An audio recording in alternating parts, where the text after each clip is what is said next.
I pretended to be deaf for 3 years just to see what people really thought of me, and it destroyed my entire family. It started junior year when I got a severe ear infection that left me temporarily deaf in both ears for 2 weeks. During those weeks, I learned to read lips and discovered something fascinating. People say horrific things when they think you can't hear them. My hearing came back, but I didn't tell anyone. The first thing I learned was that my best friend Sarah called me pathetic behind my back. While sitting right next to me at lunch, she told Jessica how exhausting it was pretending to care about my problems. "She's so needy," Sarah mouthed while I stared straight ahead. My parents were worse. At dinner, my mom would silently mouth things like, "She's falling behind in everything," to my dad. He'd nod and mouth back, "It's probably just a phase." But the real revelation came from my sister Emma. Emma was 2 years older and the golden child. Straight A's, varsity soccer, early admission to Stanford. I thought we were close. I was wrong. One night, Emma brought her boyfriend over to study. I was in the living room, supposedly doing homework. They sat at the kitchen table where I could see them perfectly. "Is she always this pathetic?" her boyfriend asked, gesturing toward me. Emma laughed. "Pretty much. My parents baby her because she's the disappointment. They've basically given up on her being successful like me. Doesn't that bother you?" "Are you kidding? It makes my life easier. They expect nothing from her, everything from me." I kept my face neutral, but inside I was planning my revenge. For 3 years, I documented everything.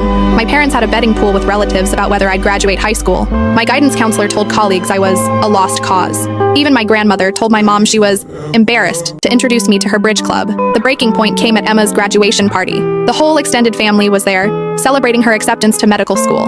I sat in the corner playing the part of the disabled sister. That's when I overheard my parents talking to my uncle. "We're honestly relieved," my dad said. "At least one of our kids turned out normal. We can focus our college fund entirely on Emma's medical school now."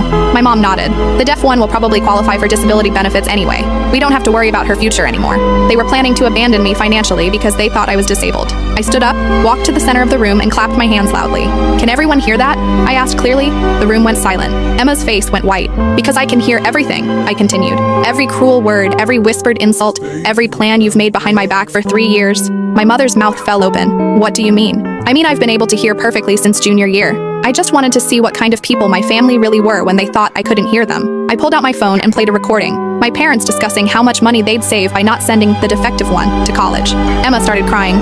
"We didn't mean—" "Yes, you did." I cut her off. I turned to my parents. "You raised me for 18 years, then wrote me off the moment you thought I had a disability."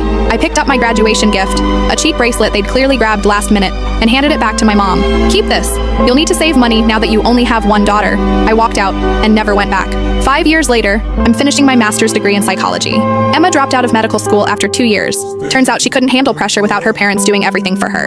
They've tried reaching out, claiming they misunderstood what I heard. But I have 3 years of recordings that say otherwise. Sometimes people ask if I regret the deception. The answer is simple. I regret that it was necessary. But I learned the most valuable lesson of my life. When people show you who they really are, believe them, even when they think you can't hear them.